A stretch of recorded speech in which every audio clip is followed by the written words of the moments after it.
días, queridos hermanos, sean bienvenidos al mensaje dominical del Centro Cristiano Cordero de Dios. La santificación es el estado predeterminado por Dios para los creyentes, al que en gracia Él los llama, en el que empiezan y persisten en su caminar cristiano. Por ello reciben el nombre de santos.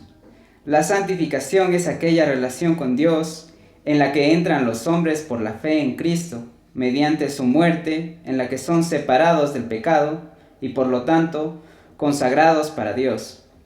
Desde los inicios de la historia, dentro del plan perfecto de Dios, ha sido que sus hijos sean santos, ya que de esta manera se ve reflejada una de sus características, que es que Él es santo. Por ello, cuando entra el pecado al mundo y todo lo que hace para apartar para sí un pueblo, es decir, a Israel, su objetivo es que este pueblo sea santo y luz para el resto de naciones. Con la venida de Cristo, ese objetivo de santidad se extiende a todos aquellos que crean en Él. Por ello, hoy me gustaría estudiar acerca del por qué los que creemos en Cristo somos llamados a la santidad. El texto que hoy estudiaremos se encuentra en 1 de Pedro, capítulo 1, versículos 13 al 25. Dice así: Por tanto, ceñid los lomos de vuestro entendimiento, sed sobrios y esperad por completo en la gracia que se os traerá cuando Jesucristo sea manifestado. Como hijos obedientes, no os conforméis a los deseos que antes teníais estando en vuestra ignorancia, sino, como aquel que os llamó es santo, sed también vosotros santos en toda vuestra manera de vivir. Porque escrito está: sed santos porque yo soy santo.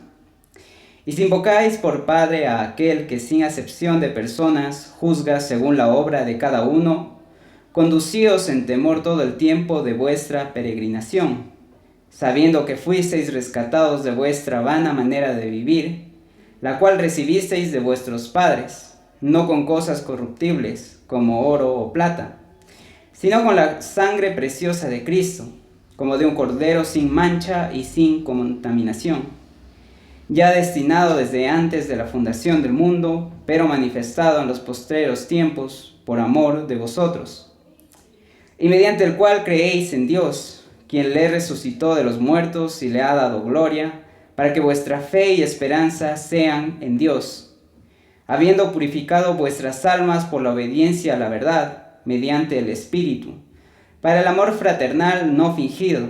Amaos unos a otros entrañablemente, de corazón puro, siendo renacidos no de simiente corruptible, sino de incorruptible por la palabra de Dios, que vive y permanece para siempre. Porque toda carne es como hierba, y toda la gloria del hombre como flor de la hierba. La hierba se seca y la flor se cae, mas la palabra del Señor permanece para siempre, y esta es la palabra que por el Evangelio os ha sido anunciada. Oremos, queridos hermanos. Padre bendito, gracias por este día que nos has regalado. Gracias, Padre, por estar una vez más estudiando tu palabra. Yo te ruego que tú bendigas este tiempo, Señor, y también bendigas a cada uno de los hermanos, Señor, que van a escuchar este mensaje. Padre, yo te ruego que podamos, Señor, entender más y más, Señor, lo que tú nos has dejado, Señor, en tu palabra, Padre, y que sobre todo esta palabra, Señor, llegue a nuestros corazones y así, Señor, sigamos nuestro caminar, Señor, buscando la santidad, Señor, y esperando, Señor, tu venida. Gracias, Padre, por todo lo que haces, en el nombre de Cristo Jesús. Amén. Las epístolas generales llevan el nombre de su autor. En este caso, Primera de Pedro fue escrita por Pedro, discípulo y apóstol de Cristo. Él era pescador que vivía en la ciudad de Capernaum. Ahí él y su hermano Andrés se convirtieron en parte de los discípulos que el Señor llamó para llevar su mensaje de salvación. Dentro de la carta se dice que fue escrita desde Babilonia, a lo cual los estudiosos llegan a la conclusión que fue escrita desde Roma, poco antes de su muerte, entre el 64 al 65 después de Cristo. El apóstol envía esta carta a las provincias orientales de lo que ahora es conocido como Turquía. Debido a que los creyentes a quienes se dirige esta carta estaban sufriendo persecución, que se incrementaba más y más, el propósito de esta carta era enseñarles cómo vivir victoriosamente en medio de la hostilidad. Hoy quisiera hablar del por qué somos llamados a vivir en santidad. Para ello, he dividido el pasaje en 3 puntos que responderán a la siguiente pregunta. ¿Por qué somos llamados a la santidad? Punto 1. Porque Dios es santo. Versículos 13 al 17. Por tanto, ceñid los lomos de vuestro entendimiento, sed sobrios, y esperad por completo en la gracia que se os traerá cuando Jesucristo sea manifestado.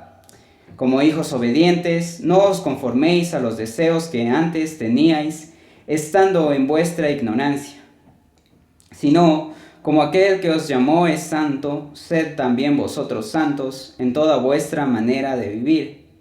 Porque escrito está, sed santos, porque yo soy santo. Y si invocáis por Padre a aquel que sin acepción de personas juzga, según la obra de cada uno, conducíos en temor todo el tiempo de vuestra peregrinación.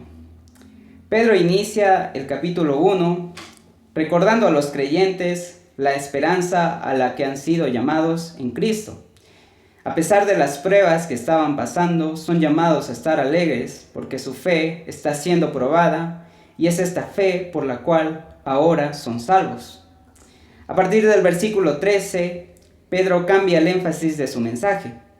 Ahora se va a enfocar en una serie de exhortaciones a los hermanos de cómo conducirse en su peregrinaje en la tierra. Por ello, primero empieza exhortando a ceñir sus lomos de entendimiento. En las culturas orientales, la gente llevaba ropajes largos y flotantes.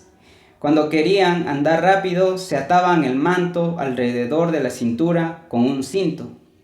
De esta manera se ceñían los lomos.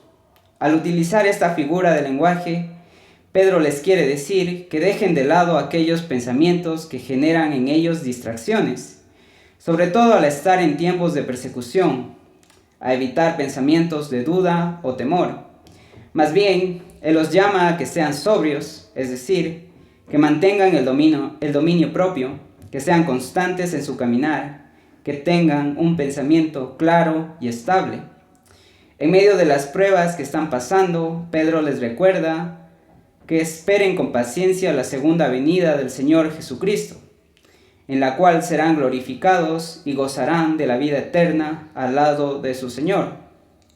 Además, al ser hijos de Dios, su forma de actuar debe estar caracterizada por la obediencia, dejando de lado la vida anterior en la cual eran llevados por sus pecados.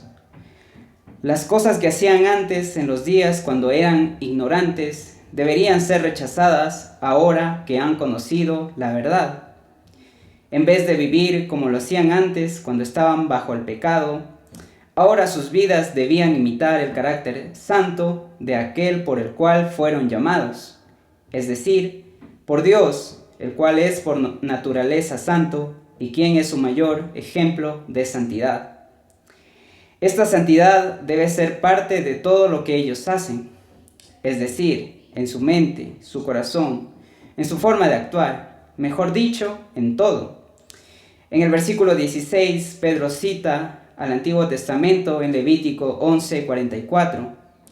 Los cristianos tienen poder para vivir sus vidas santas por el Espíritu Santo que mora en ellos. La santidad era el ideal de Dios en el Antiguo Testamento, pero que no se logró por el pecado y la rebeldía de Israel. Ahora por Cristo y con la venida del Espíritu Santo, el creyente tiene el poder para cumplir ese ideal.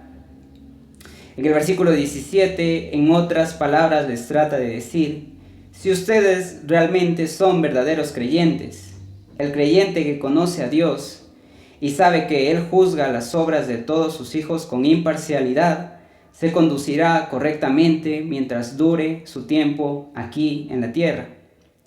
¿Por qué somos llamados a la santidad? Punto 2. Porque Cristo nos ha rescatado. Versículos 18 al 21. Sabiendo que fuisteis rescatados de vuestra vana manera de vivir, la cual recibisteis de vuestros padres, no con cosas corruptibles como oro o plata, sino con la sangre preciosa de Cristo, como de un cordero sin mancha y sin contaminación, ya destinado desde antes de la fundación del mundo, pero manifestado en los postreros tiempos por amor de vosotros, y quien mediante el cual creéis en Dios, quien le resucitó de los muertos y le ha dado gloria, para que vuestra fe y esperanza sean en Dios. Antes de su conversión, los creyentes no eran diferentes del resto del mundo. Su vida estaba caracterizada por el dominio del pecado. De este yugo del pecado es que han sido rescatados. Al hablar de rescate se refiere a pagar el precio para librar a una persona de la esclavitud, dejar a alguien en libertad mediante el pago de un rescate. Redención o rescate era un término técnico que se aplicaba al dinero pagado para comprar la libertad de un prisionero de guerra. Pedro está hablando del precio pagado para comprar la libertad de los que están en servidumbre al pecado. El precio pagado a un Dios santo fue la sangre derramada de su propio Hijo. Su sangre como sacrificio perfecto, sin mancha, es decir, Él no tenía pecado, no se puede comparar con ninguna cosa creada, como el oro o la plata. Este plan perfecto de redención ya estaba destinado desde antes de la fundación del mundo. Es decir, antes que Adán y Eva pecaran, Dios planificó la redención de los pecadores por medio de Jesucristo. Aunque ya estaba todo ideado por Dios, este plan no se cumplió hasta que llegara el tiempo adecuado, que se trata de los postreros días, que corresponde al tiempo de Jesús como Mesías, desde su primera venida hasta cuando Él regrese como juez. Todo lo realizado por Cristo es solamente por el gran amor que tiene para su creación, para que así puedan creer en Dios. Él es quien les ha revelado al Padre. La ira de Dios que el pecado causaba quedó satisfecha con la obra redentora de Cristo, resucitándolo de entre los muertos y honrándole con el puesto de la mayor gloria en el cielo. El resultado de todo ello es que su fe y esperanza sean puestas en Dios. ¿Por qué somos llamados a la santidad? Punto 3. Porque nacimos de nuevo. Versículos 22 al 25. Habiendo purificado vuestras almas por la obediencia a la verdad, mediante el Espíritu, para el amor fraternal no fingido, amaos unos a otros entrañablemente, de corazón puro, siendo renacidos no de simiente corruptible, sino de incorruptible por la palabra de Dios, que vive y permanece para siempre. Porque toda carne es como hierba, y toda la gloria del hombre como flor de la hierba. La hierba se seca y la flor se cae, mas la palabra del Señor permanece para siempre. Y esta es la palabra que por el Evangelio os ha sido anunciada. Pedro en el versículo 22 describe el nuevo nacimiento, del cual el creyente recibe la purificación de su alma mediante el perdón del pecado, recibido al creer en Cristo. La verdadera fe es una fe que obedece. Esto solo puede hacerse mediante el Espíritu. Uno de los objetivos del ser nacidos de nuevo es amar al prójimo y que este amor sea sincero, como lo dice Pedro, sin fingimiento. Por ello, Pedro exhorta a que demuestren amor mutuo los unos con los otros, que nazca de un corazón sincero, puro, muy importante para los tiempos difíciles que están atravesando. Este nuevo nacimiento alcanzado por el creyente no proviene de una simiente corruptible, como es la vida humana, que sufre deterioro hasta la muerte física. Este nuevo nacimiento se da por la palabra, que es incorruptible. Es así que mediante la palabra recibida y creída por el creyente, el Espíritu produce nueva vida. La verdad del Evangelio es lo que salva. La palabra vive y permanece para siempre. Aunque el cielo y la tierra pasen, ella nunca pasará. está para siempre establecida en el cielo, y la vida que produce es también eterna. Los nacidos de nuevo por medio de la palabra asumen el carácter eterno de la palabra. Para confirmar lo dicho, Pedro cita a Isaías 40, versículos 6 al 8. La vida humana es tan poco permanente como la hierba. La hermosura física es tan efímera como las flores del campo. La hierba se seca y la flor se cae y muere. En cambio, la palabra del Señor permanece para siempre. Por ello, la nueva vida del creyente es igualmente incorruptible. Esta palabra incorruptible es el Evangelio que ha sido anunciado a los creyentes y por el cual han nacido de nuevo. Es muy importante, queridos hermanos, que después de estudiar este pasaje tenga claro que si ha creído en Jesucristo como su Señor y Salvador, usted ha sido llamado a vivir en santidad. Recuerde, desde el principio, una de las características de Dios ha sido que Él es santo, y Él desea que como sus hijos nosotros también seamos santos, que nos apartemos del pecado, porque hemos sido consagrados para Él. Por ello, reflejemos esta santidad en todos los aspectos de nuestra vida, en los diferentes lugares que nos encontremos y cuando compartamos con toda clase de personas, es decir, que sea en todo. Mucho cuidado con usar esto como pretexto para no compartir con los no creyentes.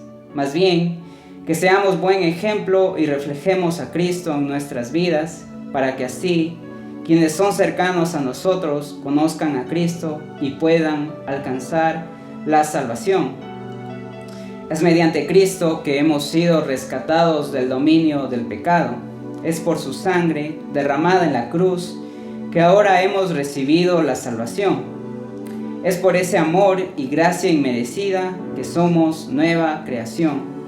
Por lo tanto, obedezcamos su palabra y alejémonos de situaciones que nos lleven a pecar, sino más bien busquemos que nuestras acciones le agraden en todo momento.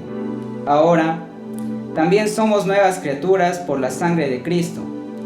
Es así que somos llamados a amar a nuestro prójimo con un corazón sincero y puro. Tome como ejemplo a Cristo, que nos amó pese a ser malas personas, llenas de pecado. Seguramente pensará que Cristo fue distinto, y es cierto, Él jamás pecó. Pero no trate de amar a su prójimo con sus fuerzas, sino más bien pídale a Dios que por medio de usted ame al resto de personas y verá cómo todo cambia. Recuerde que este proceso de santificación dura toda nuestra vida y así será hasta que Cristo regrese y juntamente con Él seamos glorificados. También es muy importante compartir el mensaje del Evangelio, ya que por medio de él es que las personas pueden llegar a ser nuevas criaturas. Es por este mensaje incorruptible, los que antes merecíamos la muerte, ahora tenemos vida eterna. Recuerde, su palabra permanece para siempre y no desaproveche cada oportunidad que tenga de llevar este mensaje a quienes aún no lo conocen. Que Dios le bendiga, querido hermano.